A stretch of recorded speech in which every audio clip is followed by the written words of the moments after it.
Okay, a pleasant good day to everyone. And today we'll be looking at Chapter 17, the reproductive system. As mentioned previously, the reproductive system is critical, very, very important to humans. And why is that? Not only to humans, but to organisms in general. The rationale behind that being what? Well, if we don't reproduce, we will disappear as a species. Hence the reason why reproduction is so important, not only to humans, but to all organisms. Because if we stop reproducing, as I just mentioned, we will disappear.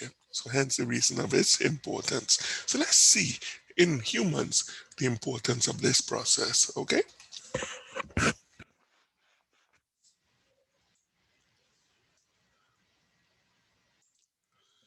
So when we look at humans, humans generally have two sexes in terms of male.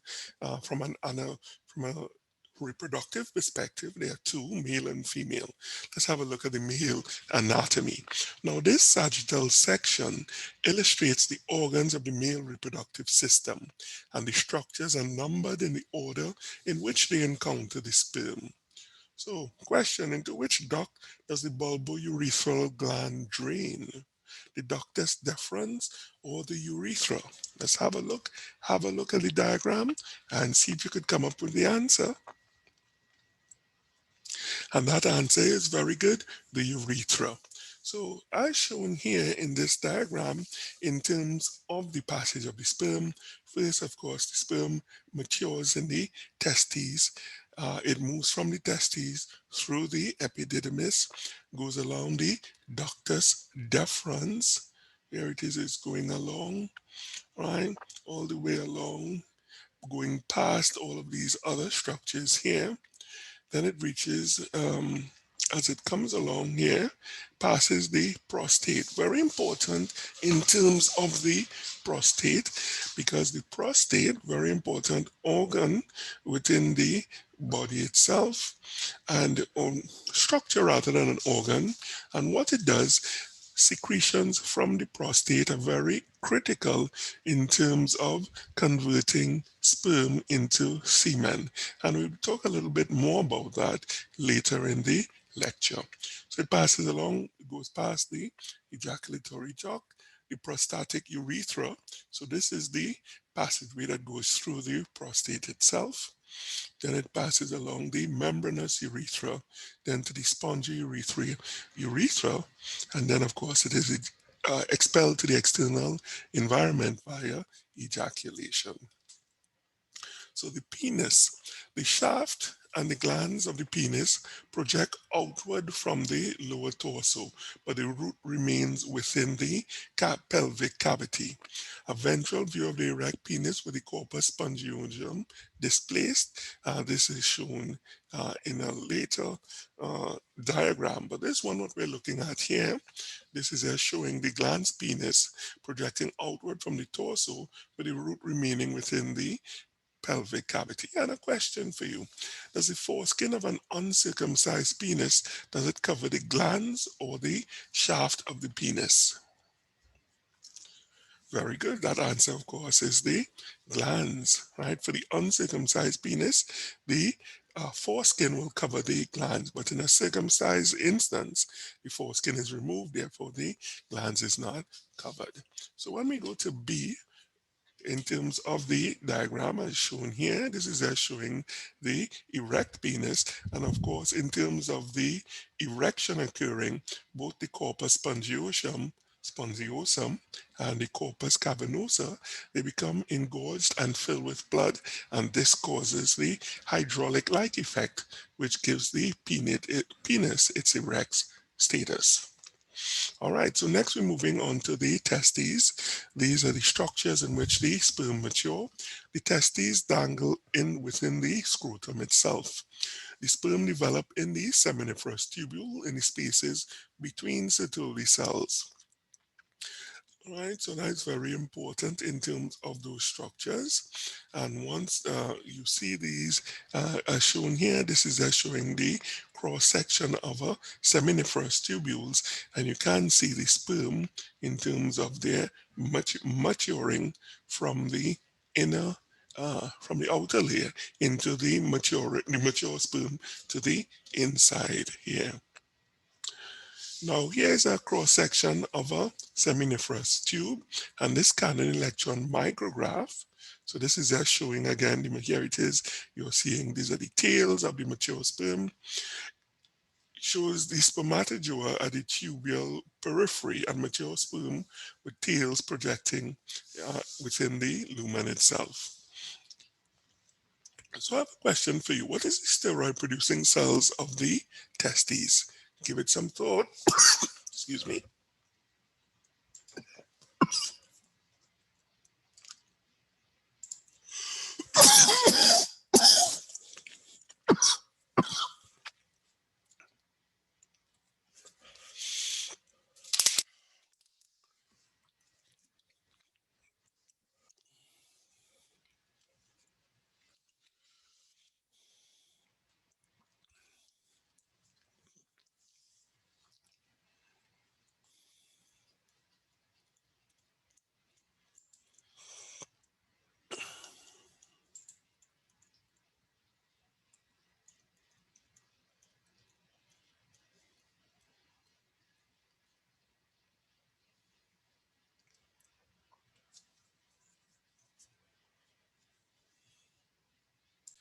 Right. So those the steroid producing cells associated or of the testes, of course, will be the Leydig cells.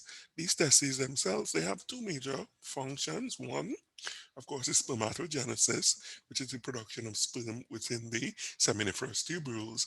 And of course, secondly, testosterone production, which of course occurs within the Leydig cells. All right, so here this is just showing you in terms of the whole process, the spermatogenic process, and it going through the labeled portions from 1 down to 5. What you'll see is, first of all, mitosis produces two identical cells. Next, the DNA replicates. Meiosis 1, the chromatin homologs separate into different secondary spermatocytes. And then meiosis two, the individual chromosomes separate into different spermatids. So from here you have the different spermatids, and these have the haploid number. Of course, the diploid number will be reformed when it meets up with the ovum, and you have the zygote formation. So here, this is just showing at the end of spermatogenesis in terms of the sperm itself. Here you have the acrosome, which is to the tip of the sperm, very important in terms of the acrosome reaction, which occurs once the sperm fuses with the ovum. And this is, it causes a block to polyspermy. Usually, because you do have instances when you do have non-identical twins where this block is passed over. Here you have the nucleus, which carries the genetic material, mitochondria, very important for providing energy for the sperm itself, and of course the tail or flagellum, very importantly for propelling the sperm as it goes along its way, making its way to the neck of the fallopian tube, where ideally fertilization will occur. All right, so testosterone and the hypothalamus and anterior pituitary, these glands control testosterone synthesis by the testes themselves. Testosterone, very importantly, acts at the brain, reproductive organs, and other body tissues, and also feeds back to inhibits its own secretion. That's very important. So when there's too much testosterone in the system, it actually inhibits the production of itself. So question, which hormone stimulates testosterone secretion? Is it LH or FSH? Quite right, and the answer is LH, luteinizing hormone. And the negative feedback loop regulates testicular hormone production. Very also important to note, testosterone and other gonadal factors act at the hypothalamus and pituitary to suppress the release of gonadotrophin releasing hormone, luteinizing hormone, and FSH, as is shown in this diagram here. So what is the take-home message? LH, do remember that luteinizing hormone, what do they act on? Leydig. So both luteinizing and Leydig begins with the letter L. female external and internal genitalia. So the perineum, as shown here, this is this region here. The perineum is bordered by the labia majora, as shown here, labia majora, and the anus, right? So these two structures here form the borders to this perineum. Now, I have a question for you. Is the vaginal opening anterior or posterior to the external urethral orifice? All right, so you have to answer that question. Is it anterior or posterior? Here's the external urethral orifice. So is it anterior or posterior? And the answer, of course, is posterior. Very important there. Note at the same time that the clitoris is a homologue to the penile shaft because it does have a glans and a hood very similar to the penis itself. So in terms of, when you do look at females, the clitoris is really you could look at it as an underdeveloped penis in that regard. There is no association in terms of the clitoris, of course, being a functional structure. It's not functional. Okay, let's go forward. So the female internal genitalia shown in this sagittal view. The internal genitalia are sandwiched between structures of both the urinary and gastrointestinal system. So the urinary, here is the bladder as shown here. This is the uterus as shown here. This is the bladder. So here it is the bladder, and over here is here where you have the end part of the large intestine. So when you think about it, the genitalia, they're sandwiched between those two structures. The vagina, uterus, and uterine tubes provide a continuous passageway for sperm, ova, and sometimes a fetus as well. So let me ask this question. What is the muscular layer of the uterus called? All right, give it some thought. Give me an answer. Great. And that answer is myometrium. So the myo, of course, relating to the fact that it is a muscle itself. So that's very important there, the myometrium. Do note that the female ductal system, the vagina, uterus, and fallopian tubes, they do guide the ova and sperm to their union. And as mentioned before, fertilization or union of sperm and ova occurs in the neck of the fallopian tube. All right, so this is internally, and this is showing in terms of the ovary. And once a month, you do have the mature egg being released. The fimbriae creates a current and moves it within the uterine tube. At this area here, you usually have fertilization occurring in the neck of the fallopian tube, fallopian or uterine tube. This is where fertilization usually occurs. Do note as well, in terms of the structure, once fertilization occurs, usually implantation occurs in the uterus. Once uterine implantation occurs, you will have maturation ultimately during the span of the 8 months, going from just a two-cell structure to a mature baby, which is then delivered through the cervix via the vaginal passage. And this is showing the structure of the ovary itself. And very importantly, the gametes and steroid producing cells of the ovary, they are, excuse me, organized in follicles. And what this micrograph is showing, it shows the oocyte within a mature follicle. So here you have the mature follicle and the oocyte developing within it. Okay, so I have a question. Follicles found in the cortex or the medulla? And of course, that answer would be the cortex, very importantly, right? In terms of structurally, this is showing where they are found.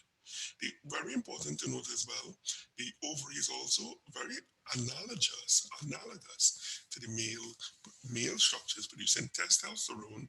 The ovaries produce the female gametes and also sex steroids.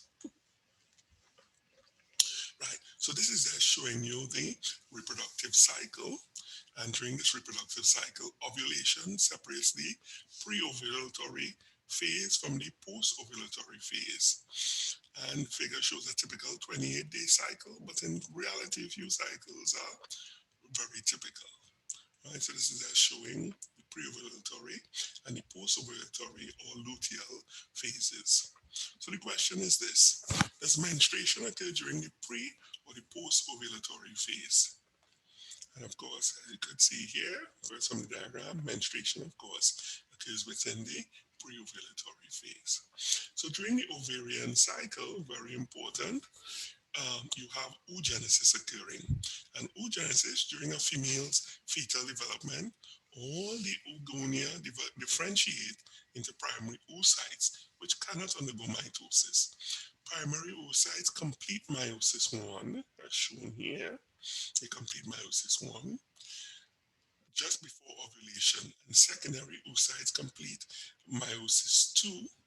This is they're coming down here in terms of the development. And now you have meiosis 1, and then, of course, meiosis 2. The meiosis 2 is not completed, is only completed if fertilization occurs. And each meiotic division results in one gamete and one polar body, and as is shown here in the diagram itself. All right, so in terms of the steroids that are produced, the follicle secretes estrogen. The corpus luteum secretes both progesterone and estrogen, and estrogen also directly stimulates further estrogen production by the follicle itself. So if I were to ask you which hormone always inhibits luteinizing hormone production, is it estrogen or progesterone? And quite rightly, the answer, as you all jumped and said, is progesterone. Now, this diagram here, it just shows the different hormones and when they peak. Let's talk about it a little bit. The anterior pituitary gland, right, that is very important in terms of secretion of FSH and LH, follicular stimulating hormone and luteinizing hormone.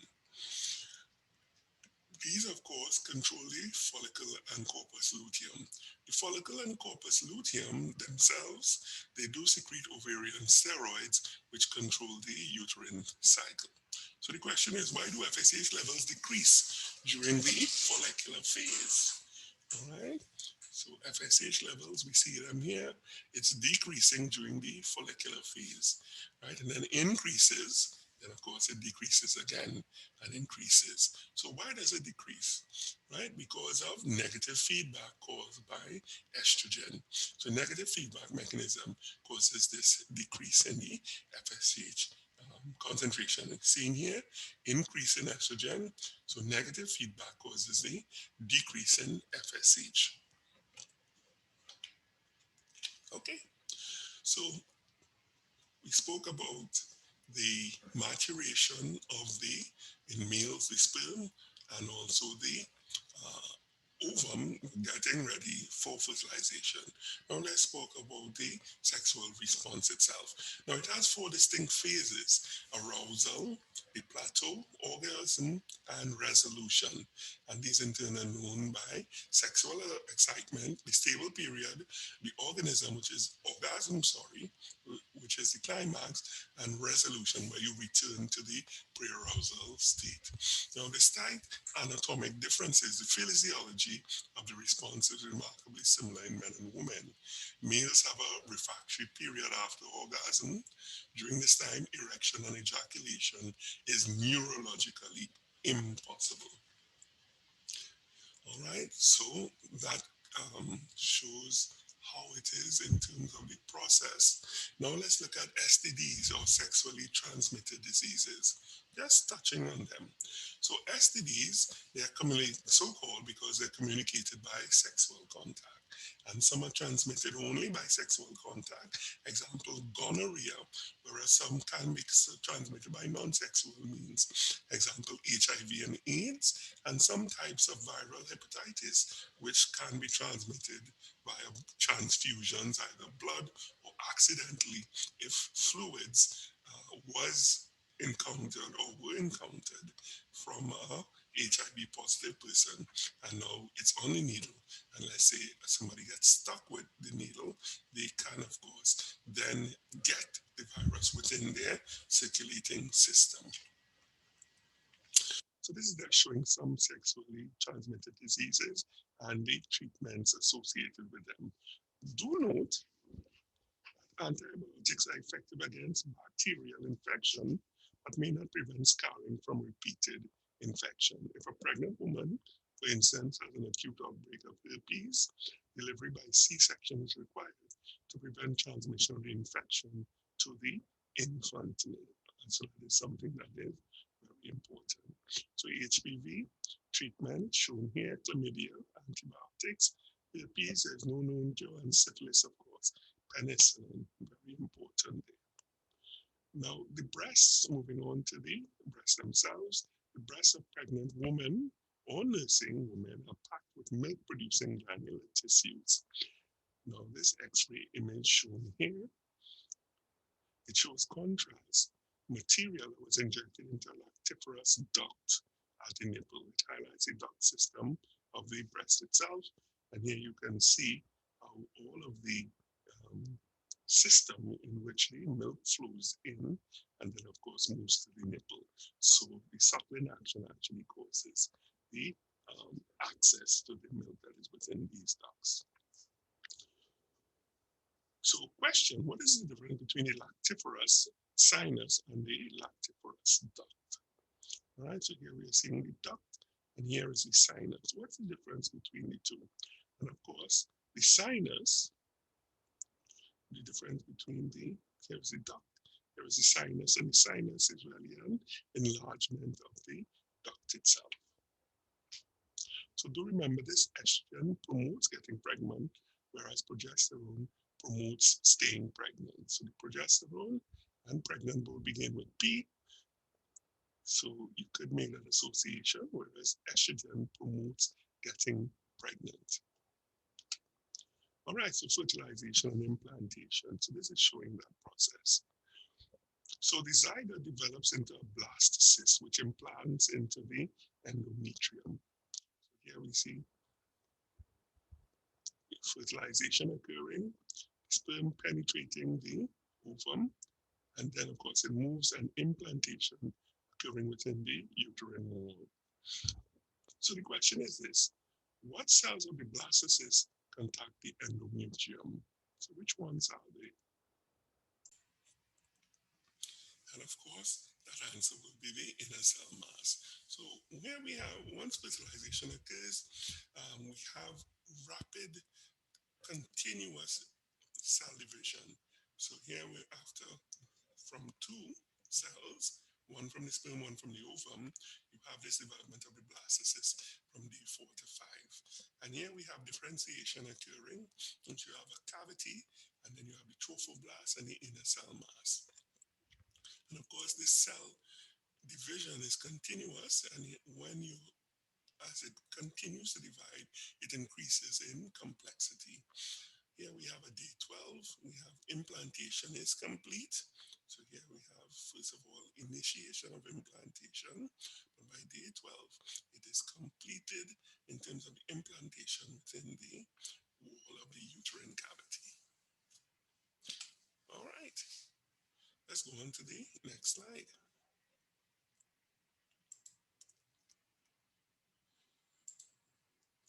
So this is just showing the development of the primary germ layers and their relationship to the human body itself. So the ectoderm, the newly implanted blastocyst contains both epiblasts and hypoblasts. So if you look here, epiblasts color-coded in blue and the hypoblasts color-coded in yellow. Some epiblasts give rise to the three primary germ layers, and these three layers give rise to distinct tissues. So if you look through here, you see then in terms of the blastocyst, the inner cell mass give rise to these two, the epi and the hypoblast. The hypoblast, this forms the yolk sac, which largely disappears, but the epiblast It forms the amniotic sac and, of course, most critically, the mesoderm. Not only does it form the mesoderm, but also the ecto and endoderm. And the endoderm gives rise to certain tissues, as shown here. For example, the lungs. The mesoderm gives rise to the heart and other muscular tissue, whereas the ectoderm gives rise to the structures shown here. So, very importantly to remember, the embryo develops from a subpopulation of epiblasts, whereas the hybroblasts do not contribute any cells to the embryo whatsoever. Let's talk about the embryos now. So, an implant, this just shows the implanting blastocysts. Here, this is a 32-day-old embryo. This is a 37-day-old and a 12 to 15-week-old fetus. Now, I have a question. Notice the tail in the 32-day-old embryo. Do you see this tail in the fetus? And the answer is no. You don't see that tail developing in the fetus. Of course, this is the part of the vertebral column, and this ultimately will form the spinal cord runs within it, and this forms the vertebral column. So this here is actually the end of the vertebral column, but is not seen externally as a tail within the fetus. So the placenta and fetal membranes, this is showing the two. So part of the fetal chorion and the maternal decidua, they both form the placenta. This placenta, from a full-term birth, shows the blood vessels and the umbilical cord. So this one is shown here. The substance exchange between fetal chorionic blood and the pool of maternal blood. It's very important to note that even though there is a specific blood type within the fetus and the mother, there's no exchange of blood normally. You could have it from, let's say, if you have some type of trauma and you have blood leakage crossing, but normally there's no exchange of blood. What you do have is you have a pooling of blood, and nutrients are exchanged and gases are exchanged across the placenta, but there's no exchange of maternal and fetal blood. So I have a question. Which fetal membrane is closer to the fetus? Is it the amnion or the chorion? All right, so amnion or the chorion, and if you were to look, you would notice that the amnion indeed is closer to the fetus itself. So always remember, fetal and maternal blood vessels are not continuous, and exchange between the two occurs by diffusion. So you have diffusion of nutrients, diffusion of gases occurring. So, of course, milk production, when you're thinking in terms of nutrients for the young baby, milk production is stimulated by prolactin. And do take note that both pro from the production and pro in prolactin both have the letters PRO. Now let's talk about pregnancies. So the pregnancy gestation begins with fertilization or conception and ends with birth. It normally lasts approximately 280 days or 40 weeks, and is divided into trimesters. The embryo refers to the developing human during the first 8 weeks, and the fetus developing human during the remainder of the pregnancy. So the first 8 weeks, embryo; post 8 weeks, it is known as the fetus. So what happens in terms of changes happening to the female during pregnancy?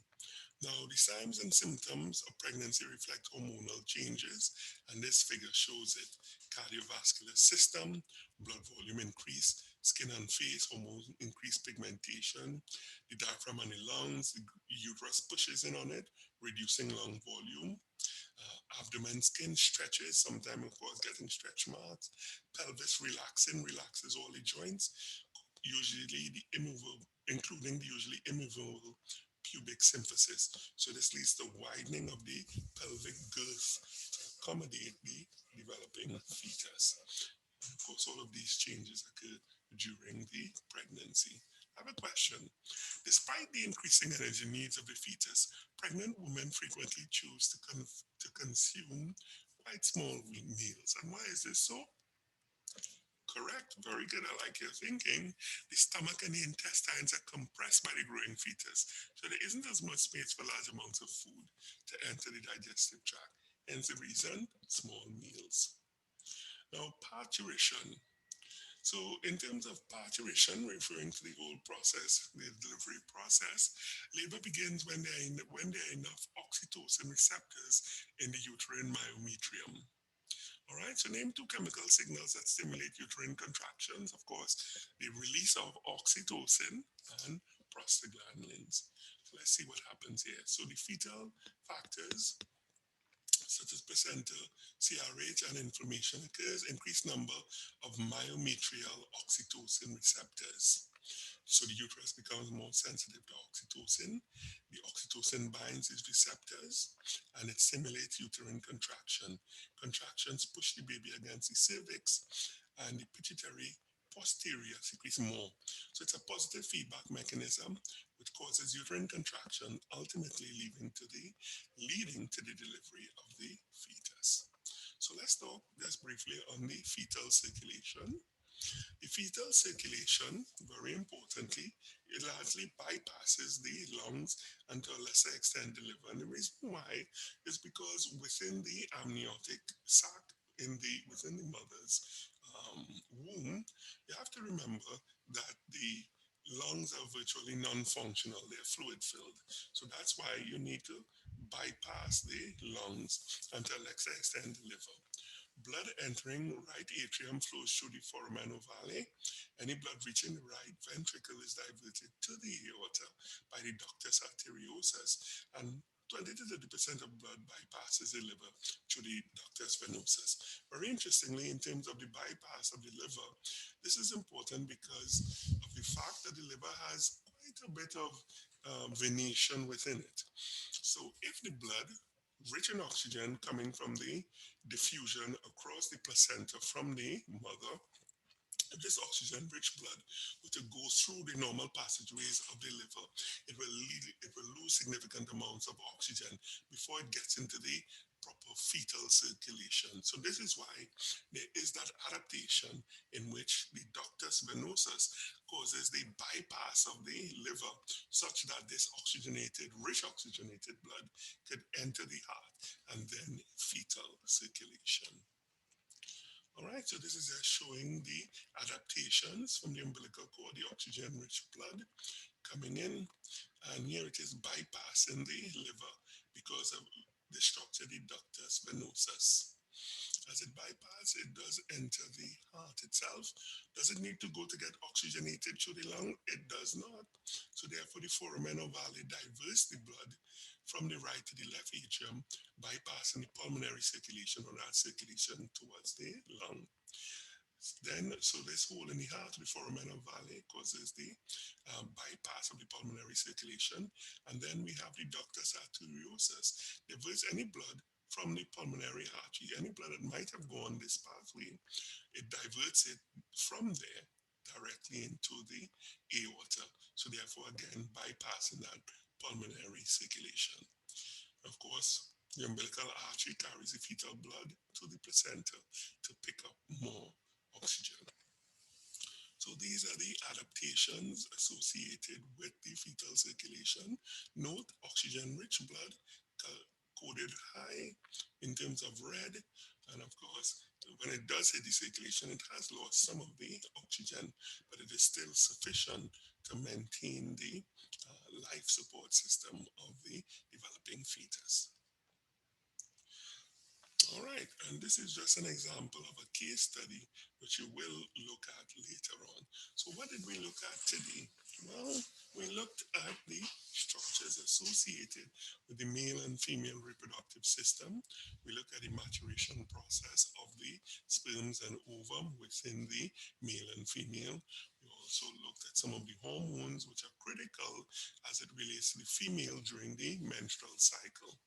Again, we looked at the structures within the female and the regions during which implantation occurs, where fertilization occurs initially, and then, of course, fertilization occurs afterwards within the neck of the fallopian tube. Then, of course, what else did we look at? Well, we looked at the whole maturation process in terms of post implantation of the zygote into the uterine wall. Then you have the formation or the continued replication of cell division or continuance of cell division, ultimately leading to the formation of the different structures, layers within the body itself, giving rise to all of the structures of the complete human. And then, of course, once that has occurred, we also looked at the development of the entire human post in terms of the delivery process, delivery occurring via the intervention of oxytocin, which causes uterine contractions. So that's it for today's lecture, and I do look forward to seeing you again for the subsequent lectures. Okay, do have a great day. Bye.